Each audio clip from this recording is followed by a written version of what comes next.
Hello everyone, देखिए अब question number 2.6 ये क्या कहता है आपको। कहता है 3 कैपेसिटर्स हैं, ईच ऑफ कैपेसिटेंस है 9 picofarad are connected in series. Okay, देखो अगर हम इसका डायग्राम बनाएं तो कैसा बनेगा।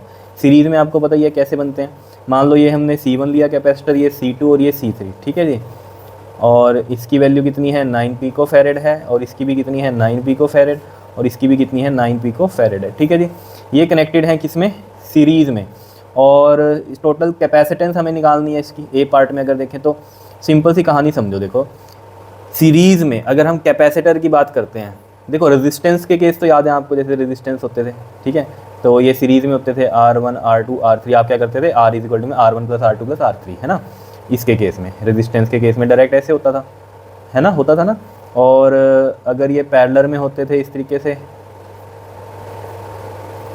तो ये R1 है, ये R2 है, ये R3 है, तो आप कैसे लिखते थे 1/R इक्वल टू में 1/R1 प्लस में 1/R2 प्लस में 1/R3। लेकिन कैपेसिटेंस में ये चीज़ें क्या हो जाती हैं, उल्टी होती हैं। सीरीज़ में जो फॉर्मूला बनेगा वो आपका इस तरीके से वाला बनेगा, और अगर पैरेलल में हो कैपेसिटर तो ये इस तरीके से फॉर्मूला बनता है, उल्टा हो जाता है।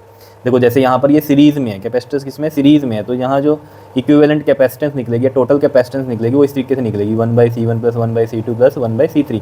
आपको ऐसा कुछ तो हम पैरेलल में करते थे जब रेजिस्टेंस का केस होता था, लेकिन कैपेसिटेंस के केस में जब सीरीज़ में होंगे तभी ऐसे कम्बिनेशन चलता है, ठीक है। थ्योरी में मैंने आपको बताया हुआ है, तो सिंपल है 1/C इक्वल टू में 1/9 पिकोफैरेड में ही आंसर निकाल देंगे, इसका कोई दिक्कत नहीं है, ठीक है। 9 एलसीएम आ गया, यहाँ 9 डिवाइड होगा 1 आएगा, 1 × 1 1, ये तो आता ही है आपको एलसीएम देना। तो 3/9 बना, 3 3 9, 1/C इक्वल टू में 1/3।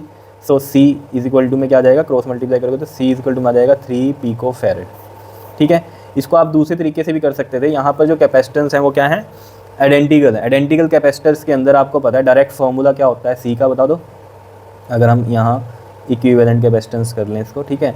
और इस केस में C1 इक्वल टू में C2 इक्वल टू में C3 इक्वल टू में C में मान लूँ, अगर यहाँ पर ये भी मैं यहाँ इक्विवेलेंट मान लेता हूँ। इक्विवेलेंट यानी कि टोटल टोटल टोटल, और ये टोटल हो गया, ठीक है।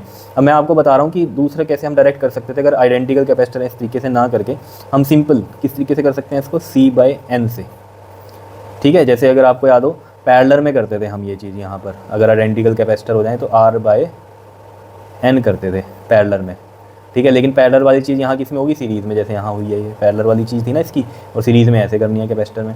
तो यहाँ पर भी वही C/N, तो ये कितना हो जाता है हमारे पास 9/3। N क्या है, नंबर ऑफ कैपेसिटर्स 3 है, और C की वैल्यू यहाँ क्या है 9 है, क्योंकि आइडेंटिकल है तो C लिख रहे हैं हम सिंपल। तो 3 पिकोफैरेड यहाँ से आपका डायरेक्ट आ सकता है ईजिली, टाइम बचाना है तो, ठीक है। आइडेंटिकल है इसलिए, नहीं तो अलग अलग होंगे तो यही तरीका है करने का।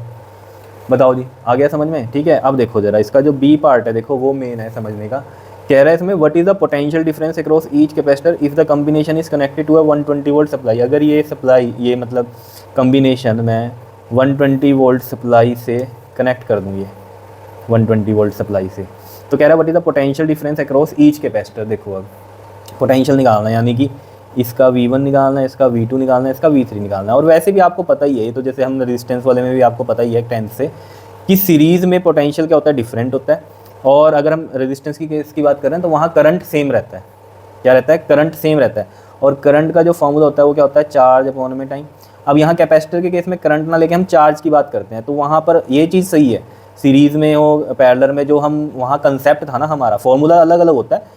रेजिस्टेंस का सीरीज़ वाला कैपेसिटर में पैरेलल में लगता है, और रेजिस्टेंस का पैरेलल वाला कैपेसिटेंस में सीरीज़ में लगता है, वो बात सही है। लेकिन जो कॉन्सेप्ट है, कंसेप्ट क्या है कि अगर हमारा सीरीज़ में है तो हम क्या कहते हैं, यहाँ वोल्टेज अलग अलग होती है लेकिन इसमें करंट सेम रहता है। वही चीज़ इसमें है, यहाँ करंट की बात तो नहीं होती, चार्ज की बात होती है। तो चार्ज यहाँ सब में सेम रहेगा, तो चार्ज अगर सेम रहेगा तो मैं यहाँ क्यू लिखूँगा, इस पर भी क्यू, इस पर भी क्यू।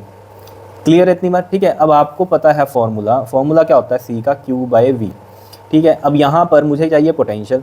अब ये पोटेंशियल अगर मैं निकाल लूँगा, V इधर जाएगा, Q/C इधर आ जाएगा। अब हमें पता है V1 निकालना है, तो चार्ज तो सेम है, Q/C1 करूँगा। V2 के लिए क्या करूँगा, Q/C2 करूँगा। और V3 के लिए क्या करूँगा मैं, बताओ, Q/C3 करूँगा। तो Q अब हमें नहीं पता यहाँ पर, है ना, तो Q निकाल दें पहले, ठीक है। इस केस में नहीं, यहाँ पर V1 में, ठीक है। तो चार्ज हम कैसे निकाल सकते हैं, यहीं से देखो जरा, Q की वैल्यू बन जाएगी CV, ठीक है। और चार्ज ऑब्वियस ही बात है सेम है, तो Q निकल जाएगा, ठीक है। कैसे, C यहाँ पर टोटल वाला लोगे, टोटल वाला कितना है 3 पिकोफैरेड है। पिकोफैरेड को मैं चेंज कर देता हूँ फैरेड में, ताकि आंसर कूलम में आए। और वोल्टेज कितनी है हमारे पास, 120 है, तो ये कितना बन गया हमारे पास 360 इंटू में 10⁻⁻12 कूलम। ठीक है, ये आ रहा है हमारे पास चार्ज। तो यहाँ रख दो, अब सब में रहेगा सेम ही वो, ठीक है ना। तो यहाँ रख देंगे 360 इंटू में 10⁻⁻12। और C कितना है हमारे पास, C ये वाला C कौन सा होगा, सॉरी मैं यहाँ V वाले में लगाने लग गया फॉर्मूले में, V1 चाहिए ना हमें, तो Q में लगाओ 360 इंटू में 10⁻⁻12 and C1 is 9 pico farad. तो 9 इंटू में पिको को चेंज कर दो, ठीक है, ताकि वोल्ट में आंसर आएगा। 9 4 दा 36 और ये 0 कितना आ रहा है 40 वोल्ट। सेम इसमें भी आएगा, क्यों, क्योंकि देखो यहाँ पर चार्ज तो सेम चल ही रहा है, चार्ज तो सेम होता ही है सीरीज़ में, लेकिन यहाँ पर हमारे पास आइडेंटिकल कैपेसिटर है। आइडेंटिकल कैपेसिटर का मतलब क्या है, जो कैपेसिटेंस की वैल्यू है वो भी सेम है, तो चार्ज भी सेम हो गया, कैपेसिटेंस भी सेम हो गया, तो इसका मतलब यहाँ पर जो वोल्टेज आएगी इनकी वो सेम ही तो आएगी, अलग अलग थोड़ी होगी। अगर आप न्यूमेरिकली थॉट से सोचो इसको, है ना, आइडेंटिकल कैपेसिटर हैं और चार्ज हमें पता है सेम ही होता है सीरीज़ में, तो यहाँ पर जो वोल्टेज आएगी तीनों में वो बराबर बराबर ही आ जाएगी ना। तो मैं सिंपल इसको क्या कर सकता हूँ, 120 को 3 से डिवाइड कर सकता हूँ, क्योंकि डिवाइड तो होनी है लेकिन बराबर बराबर होनी है। क्यों होनी है, क्योंकि चार्ज तो सेम था ही लेकिन कैपेसिटेंस भी सेम हो गया। तो फॉर्मूला क्या होता है V का, बताओ। यहाँ से अगर आप देखोगे तो Q/C, तो Q/C1 Q/C2 Q/C3 सब कुछ वैल्यू सेम ही तो है। जैसे कि यहाँ पर आएंगे, अब देखो Q की वैल्यू होगी 360 इंटू में 10⁻⁻12, C2 वही है 9 इंटू में 10⁻⁻12, तो सेम ही नहीं आ रहा है, देख लो। तो यहाँ भी 40 वोल्ट आएगा, सिमिलरली यहाँ भी ऐसे ही होगा। तो मैं डायरेक्टली देता हूँ बस 40 वोल्ट। क्लियर है इतनी बात, नहीं तो मैं इसको डायरेक्ट कैसे करता, यहाँ पर मैं ऐसे कर सकता था कि कंसेप्ट तो हमें पता है, सीरीज़ में चार्ज सेम ही होता है, ठीक है। और यहाँ पर अगर हम देखेंगे कि V1 equal to V2 equal to में V3 होगा, क्यों, चार्ज भी सेम है और कैपेसिटेंस भी सेम है। तो उस केस में क्या हो जाएगा हमारे पास, बताओ, जो V1 है equal to V2 equal to में V3 क्या आ जाएगा हमारे पास, 120/3 आ जाएगा, है ना। 3 में डिवाइड होगा बराबर बराबर, तो 40 वोल्ट आ जाएगा। तो इस तरीके से भी कर सकते हो, कोई दिक्कत नहीं है। नहीं तो ये कंसेप्ट बढ़िया रहता है। ये कंसेप्ट पता क्यों बढ़िया रहता है, अगर आइडेंटिकल कैपेसिटर नहीं है तब भी आप वोल्टेज निकाल सकते हो ना। C1 अगर अलग होता तो यहाँ अलग वोल्टेज आती, C2 अलग होता तो यहाँ अलग वोल्टेज आती, C3 अलग होता तो यहाँ अलग वोल्टेज आती। समझ पा रहे हो बात को, तो वो कहानी है, ठीक है। लेकिन कंसेप्ट अगर आपको ध्यान में रहेंगे ना कि सीरीज़ में है तो यहाँ चार्ज सेम रहेगा, चार्ज सेम है और वोल्टेज डिवाइड होएगी, तो V1 V2 V3 में निकाल सकता हूँ।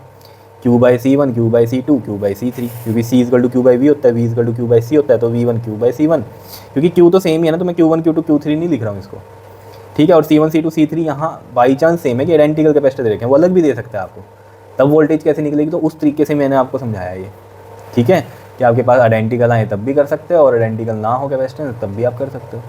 सिंपल है क्वेश्चन, ठीक है जी, बताओ। ओके जी, थैंक यू।